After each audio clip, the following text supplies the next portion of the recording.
Hello guys, Michael here.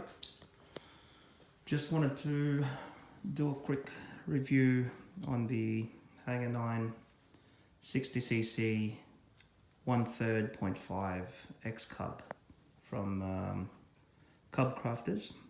Been waiting a while for this plane to come out here in Australia, and finally it's come out. So as this is my first YouTube post and video, I do apologize for the shaky video, as I am holding and recording at the same time. And this will be the first part of a series of videos that I'll be recording to document the build of this plane. So hope you enjoy it, and if I get enough likes and enough comments, positive comments on this build, I will invest in better equipment to professionally film the videos that I'll be doing in my future builds. So here we go. Now, as a comparison, this is not my first Hangar 9 plane. I've had a few of them, and I've been very happy with the build of Hangar 9 aircraft. I've been flying now for on and off for 15 years. This would be my 27th build so far. Not an aerobatic pilot. I fly scale and like to fly the aircraft as it was intended for. In this case, the Xcub is a modern adaptation of the Super Cub, which derived from the Piper J3 original Cub.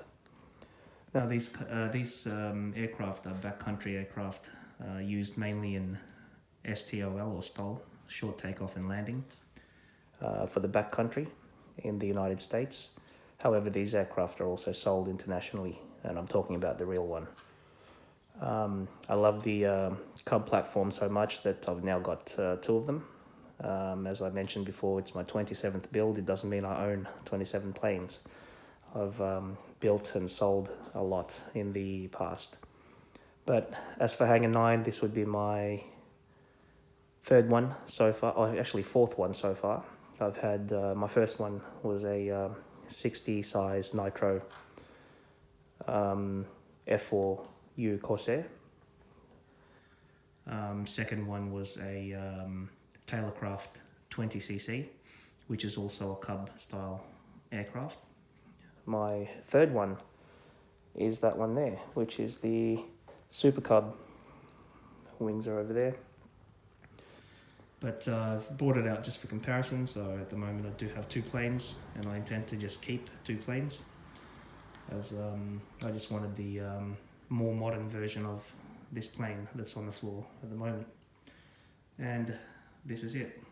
So in comparison to size, the Xcub is a 60cc, whereas the Super Cub is a 33 or 30cc aircraft, meaning it's a quarter scale.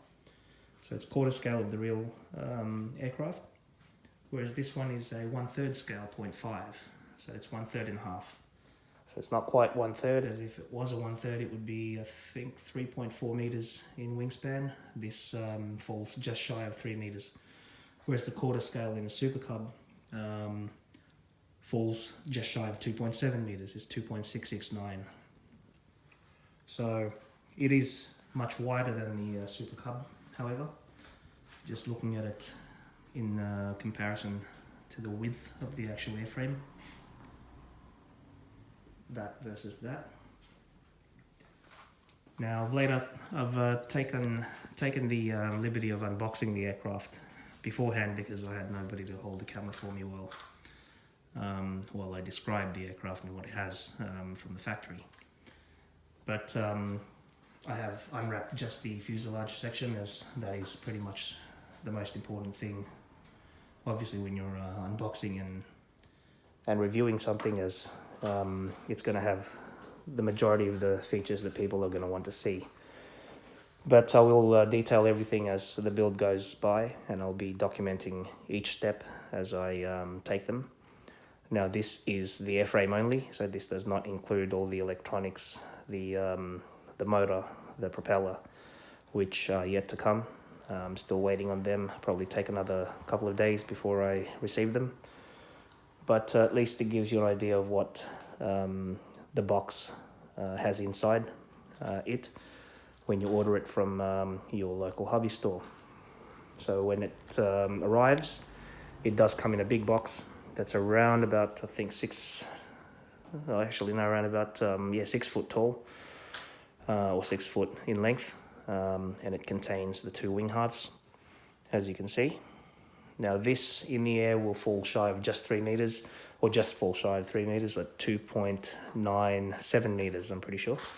So you could, in theory, call it a 3-meter wingspan aircraft, or 3,000 mil. Out of the box, you get the painted, fully painted cowl, which I have unwrapped these before, but I just rewrapped them, as I do like to keep them scratch free until I start building. But it comes complete with a cowl, as per usual with Hangar 9.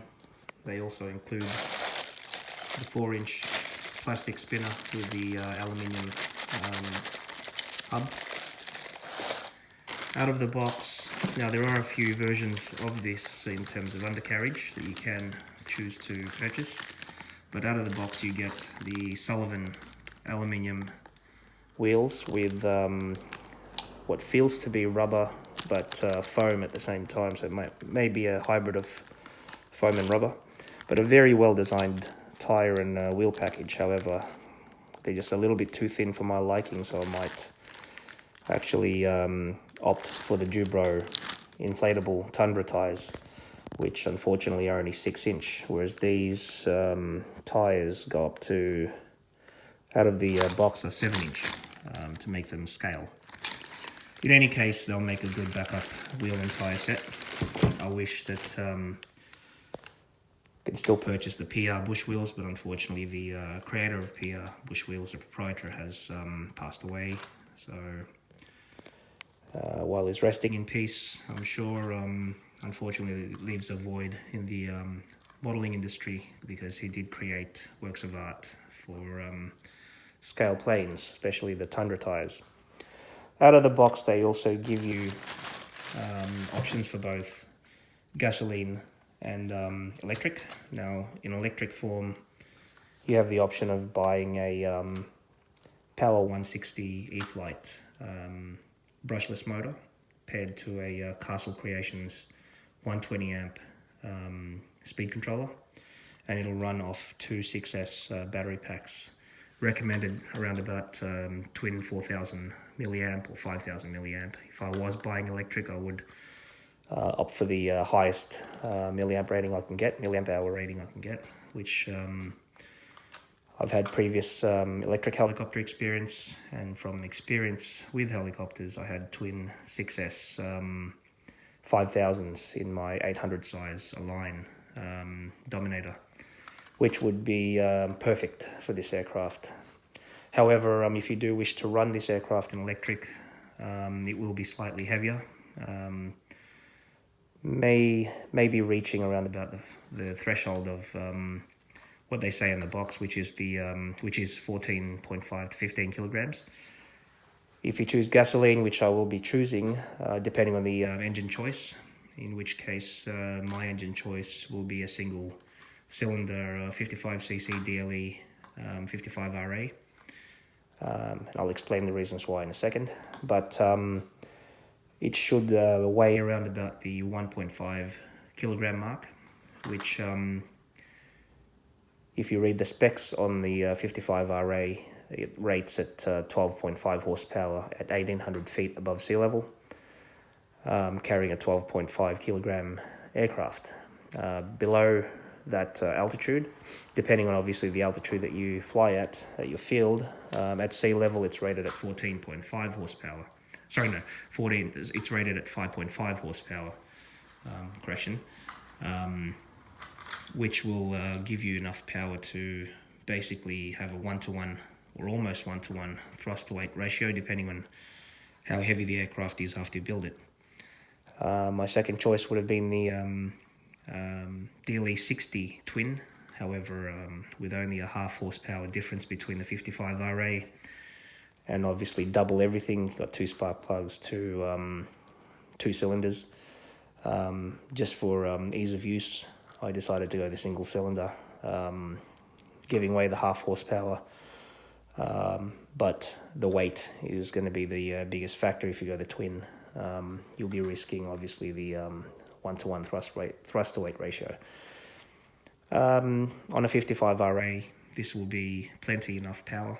It'll be more power than what you actually need if you want to fly at scale, as these aircraft obviously out of the factory in reality don't have 1-to-1 thrust to weight ratio.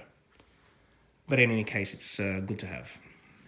So I'll be aiming for 12 to 12.5 kilogram weight after I've built the plane. That's with the fuel on board, electronics, flight packs, and everything needed to fly it. So back to what's in the box. They also give you all the equipment that you'll need to run it on gasoline. So the fuel tank. It's even got lights for the tail. It also has lights on the wing, so you get 3 lights that are already in the box. 2 of them already installed. They are the ones on the wings. So these ones, you just have to connect them up to your receiver. And from what I've seen on YouTube so far, 3 different types. One of them I'm sure he modified himself, but the other 2 I've seen come with the grey undercarriage. This one out of the box came with red undercarriage to match the red striping on the aircraft. In any case, I'll also be opting for a carbon fibre undercarriage, which I've ordered. And hopefully that'll fit, because that's off another aircraft, not a Cub. So you get all the plastics to go with it.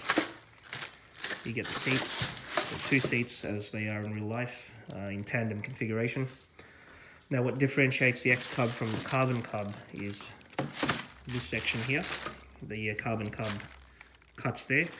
As you can see here in the Super Cub, uses the same tail, whereas the Xcub has the fin section going all the way there for extra stability and higher speed.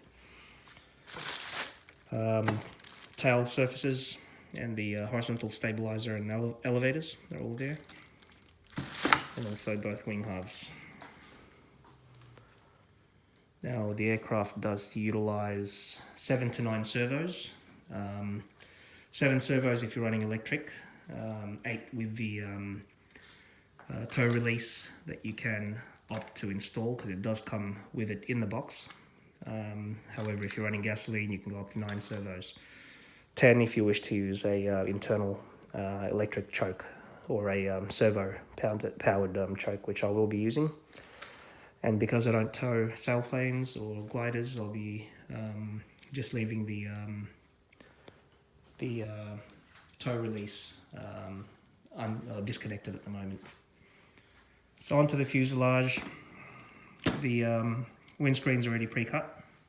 However, it is joined to the sunroof part, so you're going to have to cut here.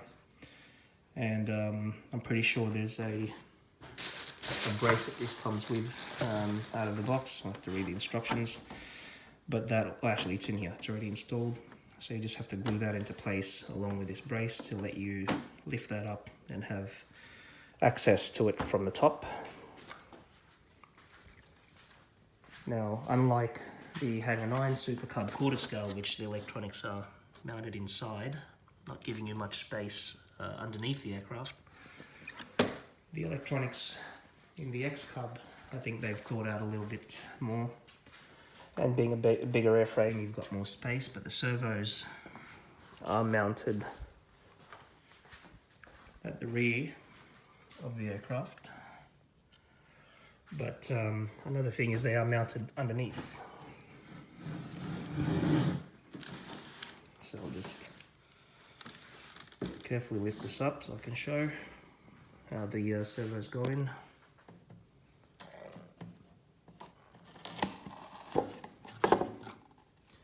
So that's your hatch access underneath the aircraft, where you'll be mounting the elevator servos and also the rudder pull servos.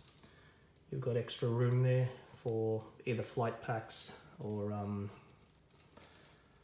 switches, which you can mount there on the side of the airframe. And they are dual-sided, left or right, so it's ambidextrous, whichever side you wish to place your switches.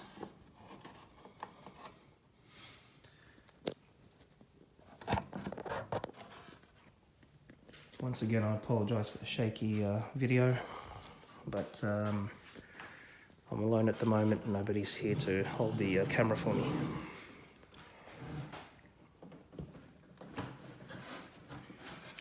For those of you wondering, yes, it does fit in the hatchback. That's my car there, the Focus RS. This aircraft does fit, as does the Super Cub fully assembled, obviously without the wings. The wings you have to place on the side. But for those of you wondering if it'll fit in a small car for people who own small vehicles, yes, it does. Now the internal access is very true to scale, because like the real thing, which operates on a lever like this, or a door handle like this, which twists and releases two locks, one there and one there. And you can release that. Inside you'll find ample space for a fuel tank, which it does come with, but I am choosing to put the clear fuel tank in, which does fit. And then you've got a hatch access here as well, which I haven't unscrewed, but I'm guessing that's where your electronics will go. And obviously the two seats, one here and one there. So out of the box, everything's packaged up fairly well. It does come with the stickers, or the Cub Crafters logos, saying Launch Edition and Xcub, and also a registration number from the United States, which is November 500 X-Ray Charlie, or N500 XC, which is one of the demo or demonstrator Xcubs they've got on show at Cub Crafters. So out of the box, yes, it does fulfill the needs of both electric flyers and gasoline flyers. Another thing I wanted to mention is the tail wheel, which is a big change from hangar 9. They used to give carbon fibre tail wheels like I have on the Super Cub, which has broken and I've had to repair twice. It's good to see that they've gone for a axle type tail wheel assembly here, which is made out of steel as far as I can feel it, and also a fairly true to scale tail wheel. So I'd be happy to use this, and by the looks of it, it is also on ball bearings, so making it more sturdy and easier to operate with the pull system on the rudder. Obviously this will be connected to the rudder, and even though it's only a remote control plane, for transportation purposes when you're taxiing on the ground, it does help tremendously to be able to steer the aircraft left and right.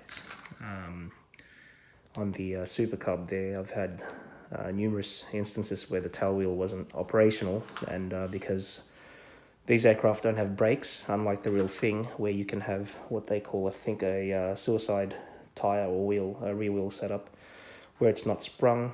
They rely on just differential braking from the front wheels to allow the aircraft to turn left or right on taxi while their tail is up, which is a very good skill to have in the real thing, but Unfortunately, in the remote control world, we don't have the luxury of brakes fitted unless you fashion out a braking system yourself, which I'm sure can be done, and I've seen. But until they put them in the box, we'll have to rely on obviously the tail wheel setup that actually does enable you to steer the aircraft on the ground. And it helps to have a heavy duty tail wheel assembly in order to do that. So in my next video, I'll be covering all the items that I've chosen to both power this aircraft and also fly this aircraft. So that's including the electronics, the servos, the battery packs, the propeller. More than likely I will go for a non-scale propeller on this. True to scale will be a twin blade setup, but I just love the look of 3-blade props. I'll definitely be going carbon fiber. So it'll be good to see how that looks, along with the carbon fiber spinner, which the real thing does have. For those of you who wish to know, the aircraft is not carbon, even though the real thing, I think, has a lot of carbon fiber in it. This doesn't. This is your standard balsa wood and film construction. I think it'll cost a lot more than what they are asking for it if it was made from carbon fiber, unlike CARF aircraft or CARF, which are composite, but they're mainly your aerobatic aircraft, for those of you in the know. But out of the box, Hangar 9 has done a brilliant job. I do wish to give a shout out to Ali, who I think is the lead designer at Horizon, for making this happen. I'd like to thank him for making this happen, as I'm a true Cub flyer. I love Cubs. I think out of all the aircraft I've flown, I enjoy flying them because they're just so docile in the air. They can be aerobatic if you want them to as remote control planes in any scale. You only have to look at YouTube for that. All around the world, people fly Cubs from all sizes, all scales, whether it be a quarter scale up to even a 75% scale that is fully aerobatic. Not that I fly that way, but you can if you want to. So, cannot wait till it's built. But until then, thank you for watching, and I look forward to seeing your comments, whether they are positive or negative, as the only way we can improve upon our videos is obviously to hear both sides of the spectrum. For both people who give negative feedback, at least then you know where you have to improve, and those that give positive, at least you know where you're going right. So whether it's negative or positive, feel free to comment. As I said before, apologies for the quality of the video. As my first video, it's obviously done as an amateur. So until the next video, thank you so much. Please hit like if you like the video, or hit subscribe for more videos to come. Once again, thank you.